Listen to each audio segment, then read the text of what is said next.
On va attendre qu'on ait un peu plus d'attendees à se connecter avant de lancer un voyage vers l'Inde du Nord. Vous nous entendez bien?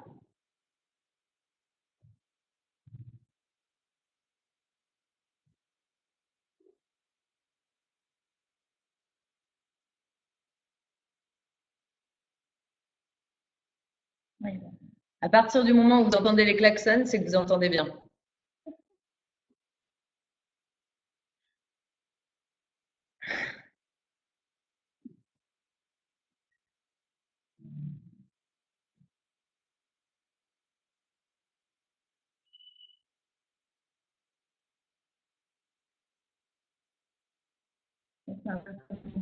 Ouais, c'est parti. Bonjour à tous, bienvenue à New Delhi, ville depuis laquelle on va vous faire voyager en Inde du Nord. Donc, moi, je me présente, je suis Marine, General Manager de Shanti Travel India. J'habite en Inde depuis presque un an à New Delhi. Je suis avec Naïma. Vous comptez, donc moi je suis à Delhi depuis 2 ans et demi maintenant et je travaille pour Shanti, je m'occupe de la production et des partenariats B2B. Voilà. Alors c'est parti, on vous embarque en Inde du Nord. On va commencer par vous présenter un petit peu Shanti Travel, qui est donc une agence réceptive basée, comme je vous le disais, à New Delhi. Donc Shanti Travel a été créé par Alex Leblanc en 2005. Alex, vous l'avez peut-être rencontré lors du webinaire Together sur l'Inde du Sud avec notre collaborateur David. Donc voilà, donc Alex, passionné par l'Inde, a créé l'agence. Puis Jérémy Grasset l'a rejoint donc 2 ans plus tard. Et aujourd'hui, Shanti Travel représente 22 destinations et est implanté dans 9 pays, dont le Sri Lanka, l'Indonésie, le Népal, ainsi que la Birmanie, Vietnam, Cambodge et Philippines. Nos valeurs et ce qui nous rassemble et la manière dont on fait découvrir les destinations à nos voyageurs, c'est par l'immersion, c'est la découverte des destinations par l'intérieur, avec l'expérience avant tout, le partage avec les locaux, et puis la notion du bien-être aussi qui fait vraiment sens en Inde. Et puis évidemment, sur le continent indien, dans l'expérience avec le trekking sur l'Himalaya, par exemple, des voyages en famille à travers l'Inde du Sud, le Kerala, découverte des plantations de thé au Darjeeling, jusqu'à l'Inde du Nord et le Gange des Maharajas.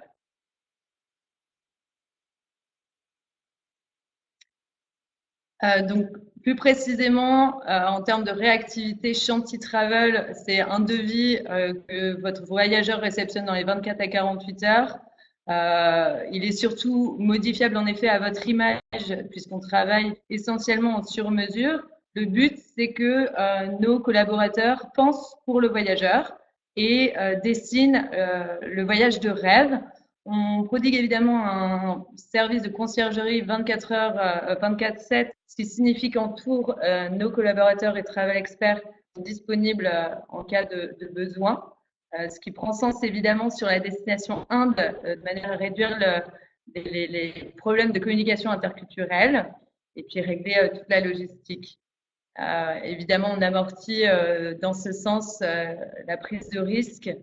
Voilà, et évidemment, on est au contact des locaux au quotidien et il nous tient à cœur de faire voyager de manière éco-responsable à travers l'Inde et nos destinations en général en Asie. Je vais laisser la parole à Naïma. Moi d'abord, je vais vous faire visionner une petite vidéo qui reprend un peu la façon dont Shanti en fait gère ses voyages en Asie. Je vais patienter 2 petites secondes et je vous envoie la vidéo.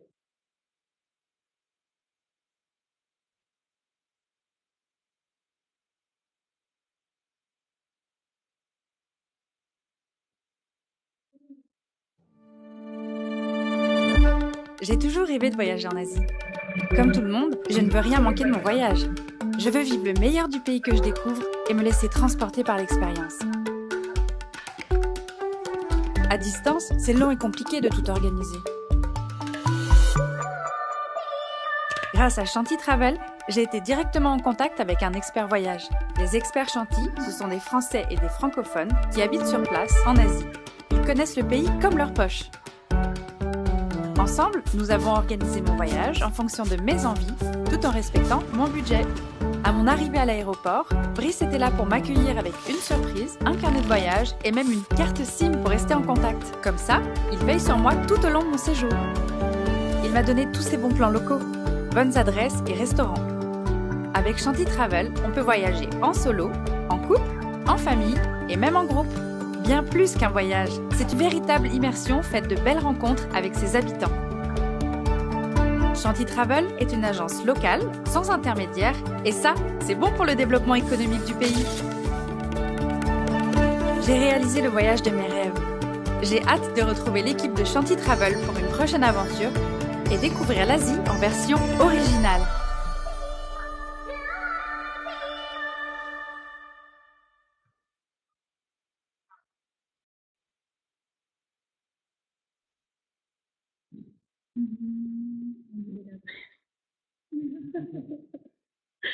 Ok, on va rentrer dans le vif du sujet du coup et voir un peu en quoi c'est intéressant de voyager en Inde du Nord.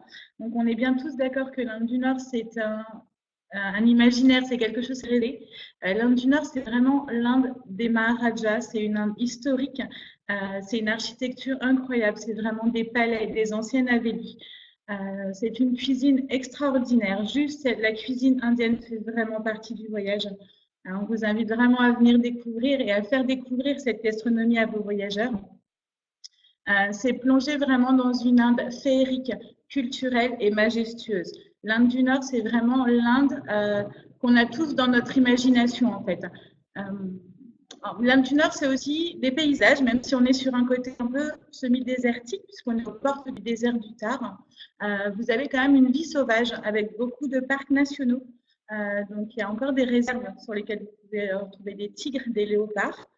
Donc, on peut proposer aussi certains safaris sur le thème vie sauvage. Vous avez également possibilité de voyager de façon différente, des voyages à dos de chameau ou à cheval, par exemple, aussi, on peut faire. L'Inde du Nord, c'est aussi la partie sacrée, la partie la plus sacrée de l'Inde, parce que l'hindouisme, il y a vraiment son berceau sur tout ce qui représente la vallée du Gange. Et vous avez vraiment des endroits qui font rêver, juste des noms de villes, forcément, que tout le monde connaît, Jaipur, Jodhpur, mais également des endroits beaucoup plus atypiques, des endroits vraiment hors des sentiers battus dans lesquels Chanty va pouvoir vous emmener. Donc, pour vous donner une idée, en fait, là, on a représenté toute l'Inde, que vous vous rendiez compte. L'Inde du Nord, c'est vraiment très, très important en termes de superficie. Donc, pour cette formation, aujourd'hui, on s'est arrêté à l'état du Rajasthan, qui est l'état qui va être le plus demandé, en fait, sur les voyages en Inde du Nord. Mais juste pour vous donner, en fait, un comparatif, l'état du Rajasthan, c'est aussi grand que la France. Donc, c'est vrai qu'il y a de quoi faire et c'est un voyage qui nécessite au moins 15 jours. Moins de 15 jours pour visiter le Rajasthan, c'est vraiment un peu court, ou alors il faut bien que vos voyageurs soient conscients qu'ils vont juste pouvoir faire quelques sauts de puce et visiter 2 ou 3 villes grand maximum en une semaine. Il y a un détail qui est à prendre en compte quand on voyage en Inde et surtout, il faut vraiment bien briefer vos guests à ce sujet, qu'il n'y ait pas de déconvenus. Les temps de trajet sont incompressibles. Il y a des temps de route qu'on ne peut vraiment pas couper. Et du coup, ça peut être un voyage fatigant si on n'a pas pris le temps de leur expliquer vraiment pourquoi. On devait les faire passer 2 nuits sur chaque table pour que ce soit profitable pour eux. Il y a des trajets. En Inde, il faut compter environ 50 km par heure. Parfois, il y a juste 200 km entre 2 villes, mais concrètement, vous passez 4h30 dans la voiture. Il faut bien l'avoir en tête quand vous vendez l'Inde du Nord, parce que souvent, on a l'impression que tout est faisable en une journée, mais il y a un temps de route sur lequel vraiment, il faut insister. Alors, on en est là. Donc, le Rajasthan, c'est l'état que vous voyez en vert. Je ne sais pas si vous voyez l'écran. Complètement à l'ouest sud-ouest de New Delhi. Voilà. Donc, voici l'état du Rajasthan avec donc les villes les les principales villes en fait qui se visitent. Donc on commence souvent son voyage à Delhi puisque tous les vols internationaux vont arriver à Delhi sur la partie Inde du Nord. Ensuite on commence son voyage dans un sens, dans l'autre. Il y a 10 000 façons de voyager sur l'état du Rajasthan. Plusieurs itinéraires sont possibles. Souvent on emprunte un peu le même parcours. Concrètement ça dépend du temps que vos voyageurs ont à y accorder. Donc c'est parti pour le Rajasthan. Donc le Rajasthan, voilà. Donc comme je disais, le Rajasthan c'est une architecture assez typique. C'est des petites villes, des villages, des musées à ciel ouvert en fait. L'architecture est juste incroyable. C'est vraiment le côté féerique. On commence son voyage à New Delhi. Donc New Delhi, capitale du pays. New Delhi, c'est 14 fois la superficie de Paris. C'est ultra étendu. On y passe en général 2 jours, 48 heures. C'est dommage parce que concrètement, il y a beaucoup à faire, mais toujours par manque de temps. On y passe environ 2 jours. La partie qui se visite le plus souvent, c'est la partie de Old Delhi, donc la partie ancienne de cette ville, où vous avez la mosquée Jama Masjid, qui est la mosquée la plus importante d'Asie et qui peut accueillir jusqu'à 25 000 pèlerins. Vous avez toute la partie, donc le vieux marché, le marché aux épices. Vous avez également le temple sikh le plus important de Delhi, qui est le Bangla Sahib, que vous avez ici en photo. Donc le sikhisme est une religion qui est assez importante et qui vient à la base de l'État du Pendjab, qui se trouve vraiment tout au nord du pays. Ensuite, dans un itinéraire classique, si on passe un certain itinéraire sur une certaine boucle, après Delhi, on va descendre sur Agra. Je sais que certains de nos confrères aiment terminer par Agra parce que terminer par le Taj Mahal peut avoir une touche un peu plus magique. En l'occurrence, parfois pour des questions de fluidité, on commence dans ce sens-là. Donc en faisant un Delhi-Agra. Delhi-Agra, c'est 4 heures de route environ. Une nouvelle route a été créée il y a 3 ans maintenant. C'est un peu autoroute, très concrètement, la route n'a pas un chemin particulier, mais au moins c'est très très facile d'accès si vous choisissez d'y aller en voiture. Vous avez aussi la possibilité de vous y rendre. Il y a un train, le Gatiman Express, qui est quotidien et qui prend juste 2 heures de trajet, un Delhi-Agra. Agra, c'est la ville du Taj Mahal. Le Taj Mahal, qui est le monument le plus visité sur toute l'Inde, c'est environ 3 millions de voyageurs par an, voyageurs domestiques inclus. C'est le symbole de l'amour par excellence. Le Taj Mahal a une histoire qui est connue aujourd'hui dans le monde entier. Concrètement, il a été en travaux. Je sais qu'il y a encore beaucoup d'articles sur le net qui disent qu'il y a encore certains échafaudages autour. C'est terminé aujourd'hui, il n'y a plus rien. Et il est vraiment, comme vous pouvez le voir sur la photo, tout beau, tout neuf, il a été rénové. Ensuite, quand on quitte Agra, en général, on y reste une nuit, pas plus. Parce que, à part le Taj Mahal, la ville en elle-même n'a pas grand intérêt. Il y a un deuxième monument qui vaut vraiment le coup, qui est le Fort Rouge, mais en 1h30, la visite est faite sur le Fort Rouge. Et la ville, vraiment, comme je vous disais, ne nécessite pas de rester 2 jours. Donc, une nuit sur Agra, c'est amplement suffisant. Ensuite, vous allez continuer votre parcours et vous allez vous diriger vers Jaipur. Entre les deux, vous avez une ville-étape qui s'appelle Pushkar. Pushkar est surtout connu parce que tous les ans, au mois de octobre-novembre, se tient la foire de Pushkar, qui est l'événement le plus important pour tous les vendeurs de bêtes. En fait, c'est là où ils font vraiment leur business sur l'année. Et c'est la vente de chameaux, de chèvres, en fait, essentiellement, dans la ville de Pushkar. Pushkar, c'est aussi une ville simple pour les hindous. Donc, ça reste une ville-étape, ça permet de couper un peu le trajet entre Jaipur et Agra. Ensuite, on va arriver sur Jaipur.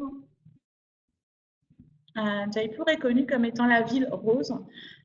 C'est une ville où il fait vraiment bon vivre. Vous avez quelques lacs. C'est assez agréable. Vous avez le monument, le fort d'Amber. Pour le fort d'Amber, il faut compter environ une demi-journée quand même de visite. Oui, Jaipur, effectivement, c'est la capitale du Rajasthan. C'est la ville rose. Cette vitrine. Concrètement, c'est juste une façade en fait. Le palais des vents, on visite rarement. Vous pouvez y pénétrer, mais il n'y a aucun intérêt pour vous en fait à y rentrer. Il n'a pas été rénové à l'intérieur. C'est surtout la façade qui s'admire. Voilà. Jaipur, vous pouvez y rester toujours sans aucun problème. Ensuite, après Jaipur, vous allez vous diriger vers Udaipur. Udaipur, c'est la Venise d'Inde, c'est la ville la plus romantique du Rajasthan. C'est la ville blanche et c'est la ville du Taj Lake Palace, ce fameux palais qui est posé en plein milieu du lac Pichola. Le Taj Lake Palace, en fait, appartenait au Maharaja. C'était la résidence secondaire. Elle permettait de s'isoler un peu pendant l'été et la mousson, d'être un peu au frais au milieu de l'eau parce qu'il faisait vraiment très chaud dans le palais que vous pouvez voir sur la photo. Aujourd'hui, il a été confié à la chaîne Taj qui l'a restauré, qui en a fait un hôtel absolument magnifique. Udaipur, pareil, on y reste environ 2 nuits. Sur toutes les villes-étapes comme celle-ci, honnêtement, l'idéal, c'est de rester 2 nuits pour que vos voyageurs aient le temps non seulement de faire la visite, de profiter de certaines expériences qu'on peut leur proposer, mais aussi profiter de l'atmosphère des villes, parce que c'est dommage de ne faire que de la visite, même si c'est intéressant. Laissez-les aussi s'imprégner de l'atmosphère de la cité. Ensuite, vous allez vous diriger vers Jodhpur. Udaipur, Jodhpur, on est sur environ 5h30 de route.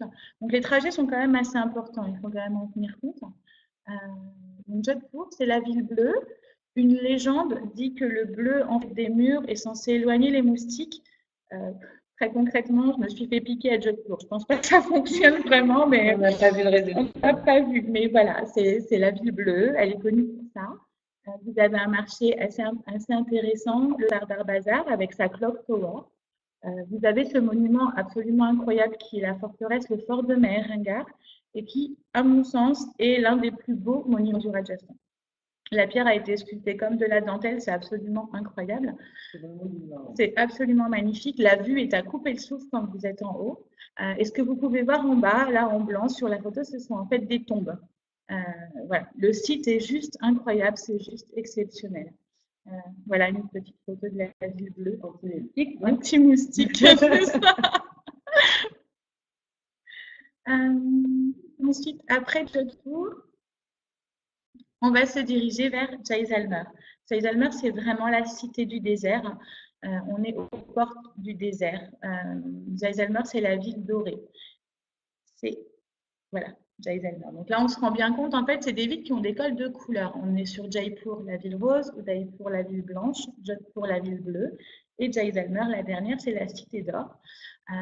C'est juste exceptionnel aussi. Pareil, vous avez cette ville qui s'est créée autour de la citadelle et vous avez à l'intérieur de la citadelle une autre ville, en fait, c'est la partie ancienne.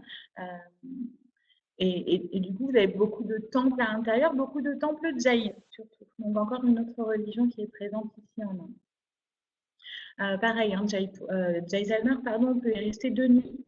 Une 3e nuit, si vous souhaitez passer une nuit dans le désert sous une tente. Sachez que cet hébergement n'est pas disponible entre avril et septembre parce qu'il fait beaucoup trop chaud et on peut pas. Enfin, les campements sont fermés en fait. On ne fait dormir personne sous tente quand il fait 48 degrés la nuit. Ce serait dangereux, on évite. Voilà, donc les campements dans le désert sont fermés entre avril et septembre. Sinon, c'est quelque chose que l'on peut proposer aussi, qui peut être intéressant. En général, c'est une nuit sous les étoiles avec des nanes. Avec un dîner autour du feu. Enfin, c'est vraiment hyper sympa. Et proposer donc cette 3e nuit à Jaisalmer si jamais vos voyageurs sont intéressés par cette partie désert. Ensuite, on va retourner sur Delhi. Donc, pour retourner sur Delhi, il y a 2 possibilités.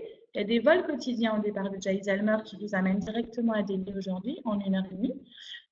Et sinon, si vous avez encore du temps, on peut leur faire traverser cette partie de l'Inde qui s'appelle le Shekhawati. C'est un petit état à l'intérieur du Rajasthan.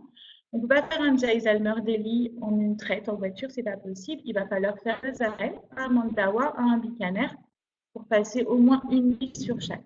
Donc, ce sont vraiment des petits villages. Très concrètement, il n'y a pas de monument particulier à visiter.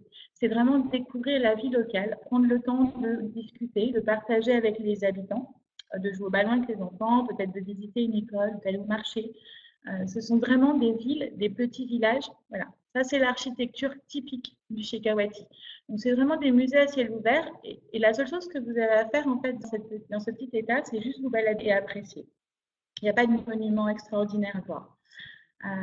Vous avez aussi la possibilité de rejoindre Delhi depuis Jaisalmer en train de nuit. Le trajet est un peu long, mais concrètement, le train, c'est assez folklorique ici en Inde.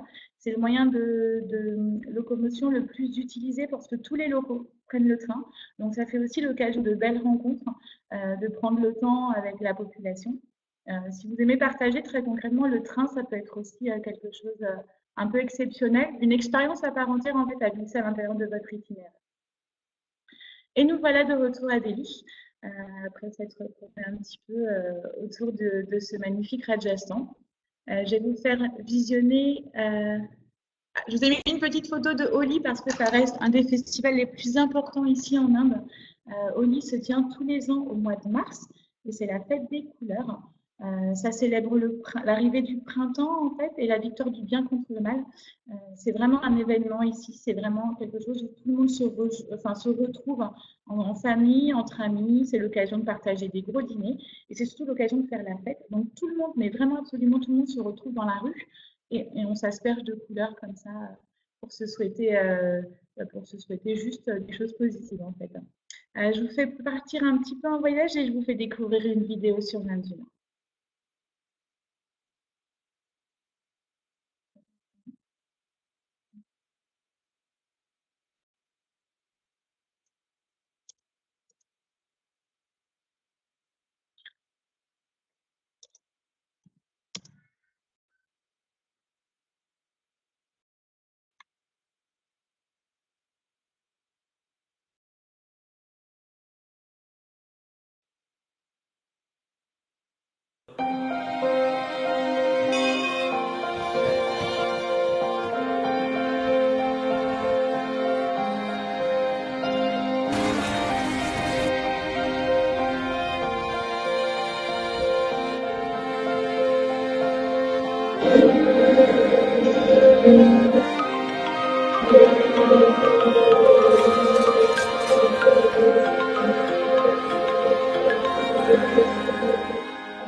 Voilà, j'espère que ça vous a plu.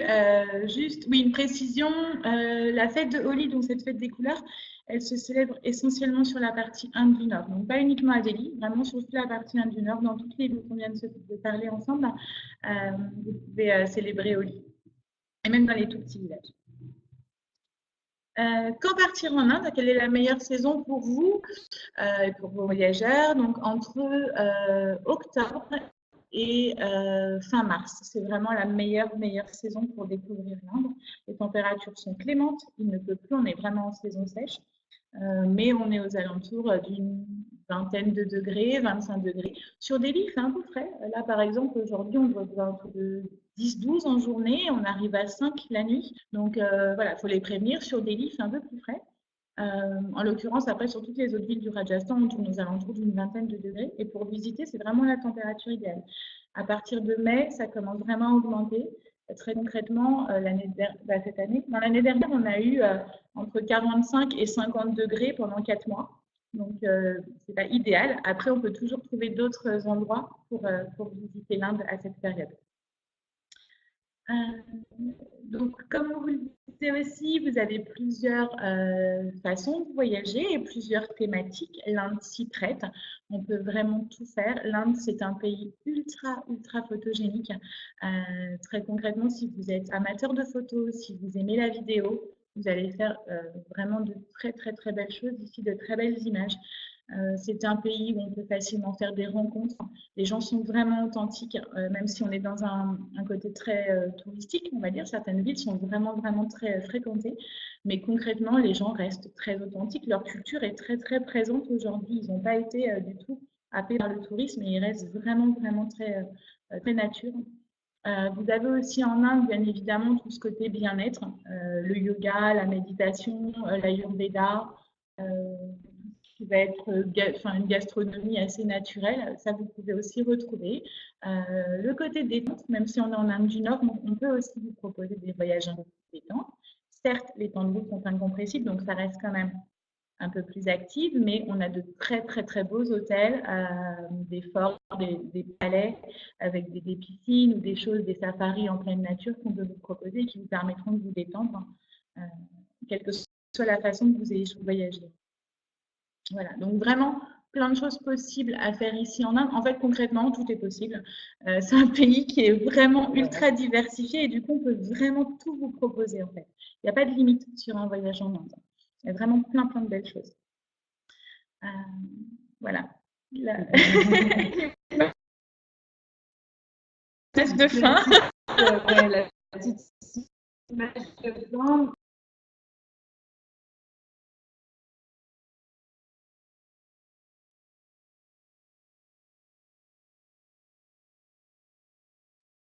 De la faune et de la flore. Et évidemment, Chantilly est très attaché à ses valeurs, notamment sur tous les parcs nationaux, puisque l'Inde on compte un grand nombre, et notamment sur l'Inde du Nord, avec Ranthambore, en prince héritier des safaris, où vous pouvez croiser en effet tigres, léopards, et une faune encore qui est très riche. Voilà, donc vous avez les coordonnées de Marine et moi-même. N'hésitez pas si vous avez des questions. Si vous en avez là, évidemment, on est prêt à y répondre. Si vous avez des questions plus personnelles ou qui vous viennent plus tard lors de la seconde visualisation, peut-être de cette vidéo, surtout n'hésitez pas à nous contacter. Vous avez nos adresses mail, nos numéros de téléphone et je vous ai mis mon Skype aussi pour ceux qui souhaitent rester en contact. N'hésitez pas. N'hésitez pas à revenir vers nous et à très bientôt sur les routes de l'Inde. Oui. Vous avez des questions? Des questions.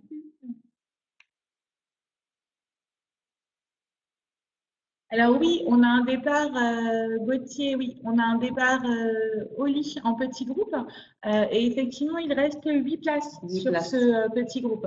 Donc oui, il reste encore des places. N'hésitez pas à booker si vous êtes intéressé.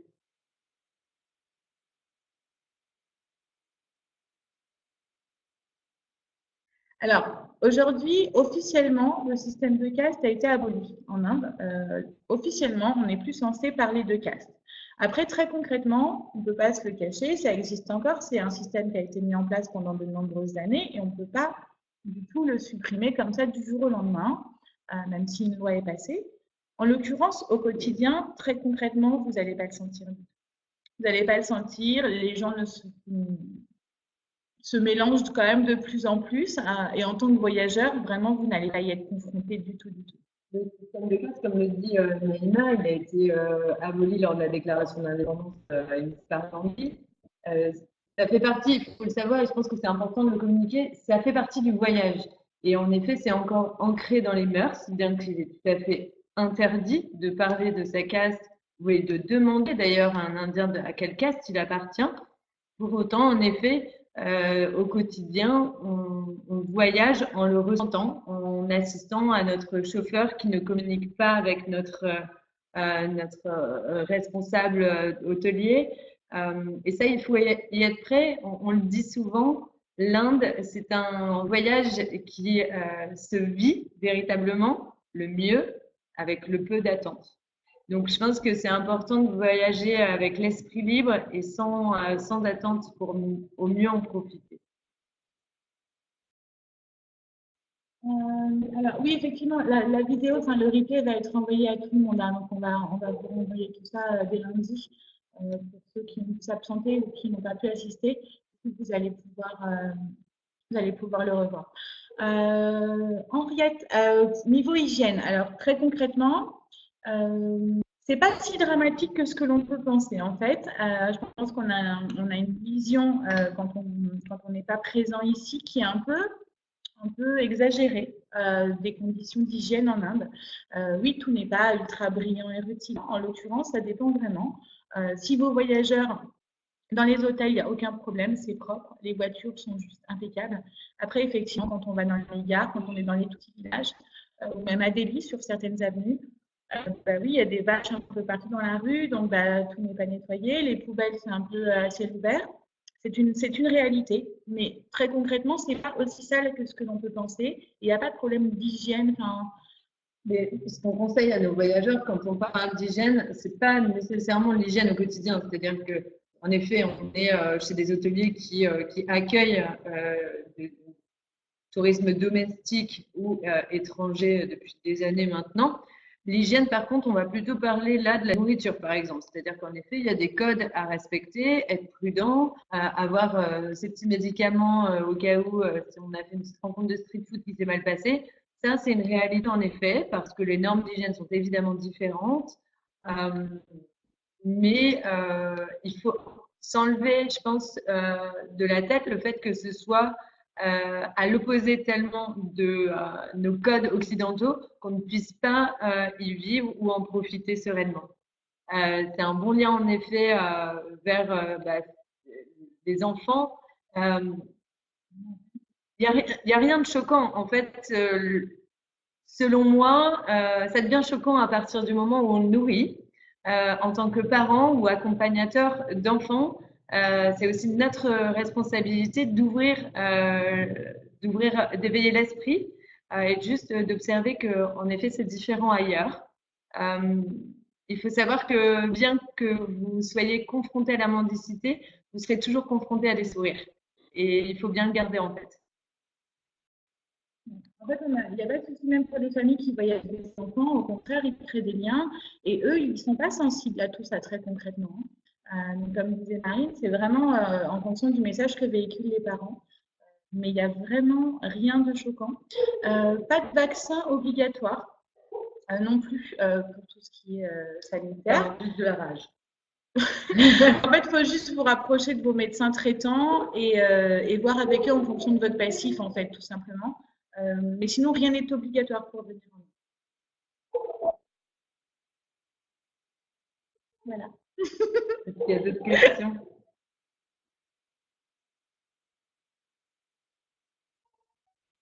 Les vaccins recommandés, être à jour sur vos vaccins habituels, en fait, c'est tout. Juste être à jour sur vos vaccins habituels. Il n'y a vraiment rien qui nécessite d'avoir vraiment des vaccins anti-palu ou autres. Voilà. Vraiment, pour 2 semaines ici, vous risquez rien. Si on parle, si vous rapprochez en fait du centre des maladies exotiques, que ce soit sur Paris ou dans n'importe quel hôpital universitaire en France, en l'occurrence, on va vous parler du tétanos, de la fièvre jaune, etc. Hépatite, évidemment, oui, mais en théorie, tous les rappels sont effectués si vous avez suivi les protocoles institutionnels français.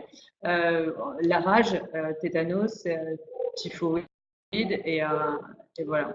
Par contre, pour les vaccins, très concrètement, en tant qu'agent de voyage, on n'est pas médecin non plus, on peut juste les aiguiller un petit peu, mais conseillez-leur toujours de se rapprocher de leur médecin habituel. Nous, on est là pour donner des conseils. Très concrètement, nous, on y vit et on sait très bien que sanitairement, on n'a pas de souci. En l'occurrence, si vraiment ils sont un peu stressés ou préoccupés par ce sujet, envoyez-les voir leur médecin, ce sera beaucoup plus sûr. Très concrètement. Au niveau de la compagnie aérienne, ce qui est très utilisé au départ de France, Air France et Air India, bien sûr, sont les 2 seules compagnies qui nous proposent des vols directs pour Delhi, au départ de France, hein, j'entends, de Paris. Sinon, après, beaucoup, les compagnies du Golfe voyagent vraiment, volent vraiment très bien. Vous avez des vols réguliers, Emirates, Etihad, Qatar, concrètement. Toutes les compagnies en fait desservent Delhi. Donc après, c'est à vous de choisir celle qui est la plus intéressante en termes de coût, en termes d'escale. parce que je pense que vous vendez aussi les compagnies aériennes avec vos packages.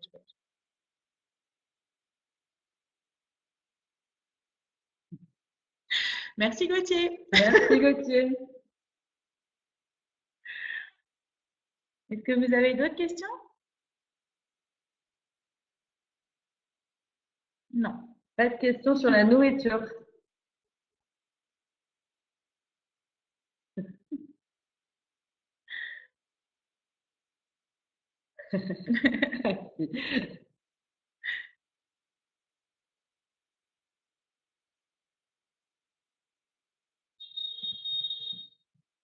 Bon, vous entendez sans doute les klaxons de New Delhi. Ça, c'est quelque chose auquel il faut être prêt aussi. Bon, parfait alors. Eh ben, tu peux, Henriette, parce que franchement, la gastronomie ici vaut vraiment, vraiment le déplacement, vraiment. Ça pique un peu, il faut s'habituer, mais très concrètement, elle est ultra, ultra diversifiée, que ce soit la cuisine de rue, la street food, la cuisine vraiment gastronomique, parce qu'il y a vraiment de très, très beaux restaurants ici en Inde. Franchement, ça vaut. C'est aussi quelque chose que vous pouvez peut-être amener à vos voyageurs, puisqu'on a une vraie tendance sur les marchés occidentaux sur le flexitarisme ou le végétarisme. L'Inde, c'est le pays qui est végétarien à 90%. Ici, c'est plus difficile d'avoir un morceau de poulet que d'avoir une lentille corail, ce qui est tout à fait à l'opposé de nos codes français. Donc voilà, une nourriture fabuleuse en Inde. Les nuits chez l'habitant. Alors, on peut proposer des nuits chez l'habitant. Après, très concrètement, il faut bien mettre en garde. Quand je dis en garde, c'est pas péjoratif, mais concrètement, il faut bien leur préciser que ça va être des hébergements très sommaires. Quand on dort chez l'habitant, c'est souvent dans les villages, pas dans les grandes villes. Et pour le coup, l'habitation est vraiment très, très sommaire. Alors, bien évidemment, elle va être compensée par la qualité des échanges que vous aurez avec la famille. Mais il faut bien les mettre en garde. On n'est pas chez l'habitant comme on peut être en Amérique du Sud, par exemple, où c'est quelque chose de très, très développé. Ici, en Inde, on est vraiment sur les débuts. Donc, quelques familles les proposent. Donc, ça va être très regardant, en fait. Donc, il faut s'attendre, quand on dit pas très regardant, c'est que ça peut très bien être une natte sur le sol. Il y a un bout de couverture en velours. Oui, là, on est vraiment dans l'immersif. Après, ça peut être une expérience, mais il faut vraiment être très transparent sur le message qu'on leur délivre. Évidemment, heureusement.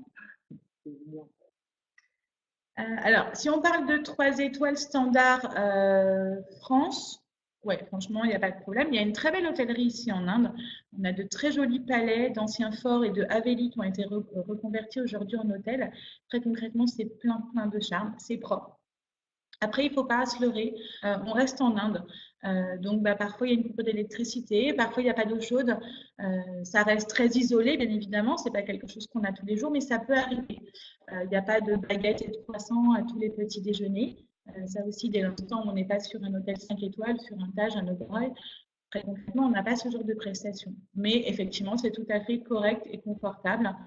Et propre aussi. En tout cas, ce qu'on propose chez Shanti, en général, on les a visités et on s'est assuré qu'ils remplissaient notre cahier des charges.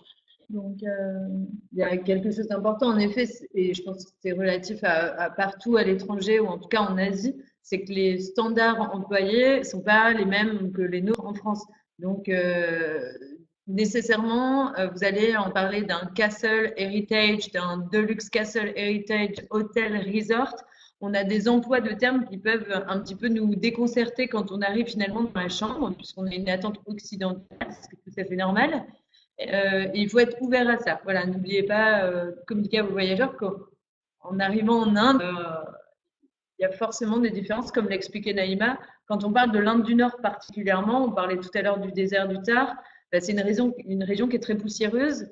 C'est une région où il est nécessaire d'avoir les sols nettoyés presque 2 fois par jour parce que vraiment, on a une grosse couche de poussière. Et moi-même, je l'ai expérimenté. Au début, c'est un petit peu déconcertant. Donc voilà, il faut juste présenter ça comme une adaptation à avoir aussi, une ouverture d'esprit. En fait, il faut bien garder à l'esprit que l'Inde, c'est un pays, quand on arrive de l'Occident, de l'Europe et de la France en particulier, c'est un pays dans lequel on n'a aucun repère, vraiment aucun repère. Tout est complètement différent ici, mais vraiment tout. Du coup, tout peut paraître un peu parfois pas choquant, mais tout peut dérouter. Et il faut prendre le temps de s'y habituer et il faut avoir été briefé avant de venir. Parce qu'il ne faut pas avoir de désillusion sur place. Mais c'est un pays qui offre tellement, qui est vraiment, vraiment magnifique visuellement. Les échanges, les gens sont hyper souriants, sont très accueillants. L'Inde, c'est un pays ultra sûr. On a souvent tendance à penser que l'Inde, c'est pas sécure. Très honnêtement, c'est très sécurisé. Il n'y a vraiment aucun problème. Parler à une blonde et une brune qui vivent en Inde depuis un moment. Ouais, et on vit toute seule. Et pour le coup, tout se passe vraiment comment c'est ultra sûr. Donc, il n'y a pas de risque. Il faut aussi se souvenir d'une chose, c'est qu'on pense voyager pour apprendre la tolérance envers les autres. L'Inde, en tout cas d'expérience, c'est le pays qui vous apprendra à être tolérant envers vous-même.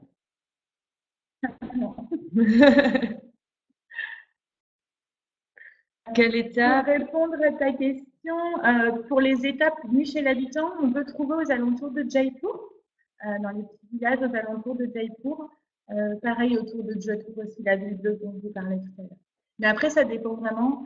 Il y en a très peu, donc ça dépend vraiment de la disponibilité au moment de la réservation. Et ça dépend du nombre de voyageurs qui souhaitent dormir sur ces étapes, parce que souvent, ils proposent 1-2 chambres grand maximum. Donc, on est quand même très limité aujourd'hui sur les offres qu'on peut faire. Pour du last minute, on est un peu short, par contre. Il y a d'autres questions?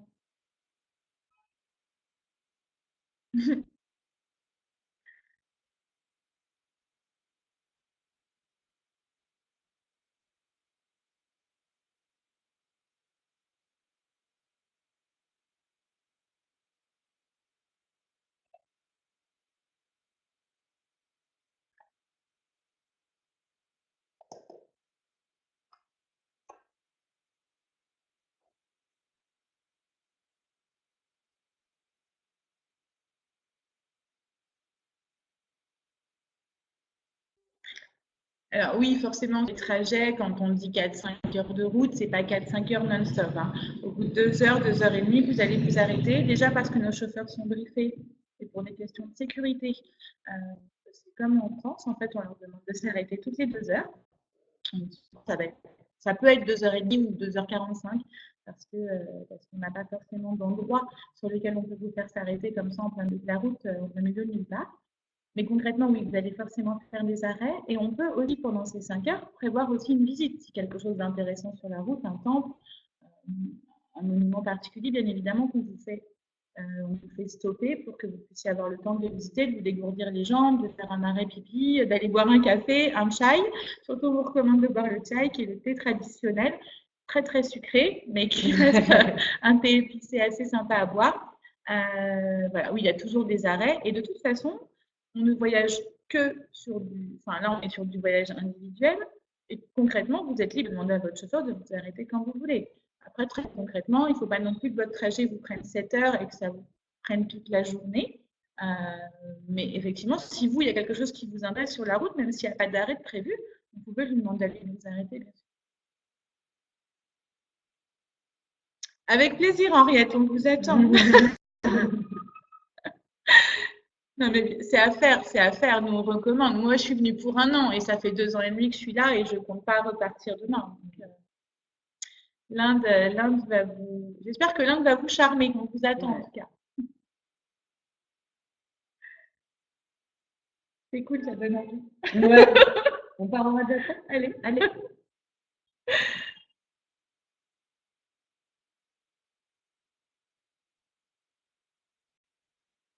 Merci beaucoup à tous. Merci. Surtout, n'hésitez pas, si vous avez des questions, à nous envoyer un Skype ou un mail. On répondra avec Marine sans aucun problème.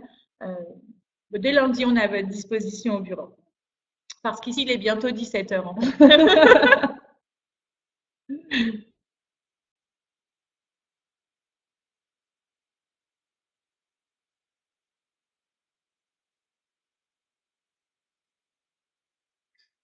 Au plaisir. À très Bon bientôt. appétit. Bon appétit à tout le monde. Ah, ça c'est cool, Henriette. Ça fait plaisir. Bon appétit et bon week-end à tous. À bientôt. À bientôt.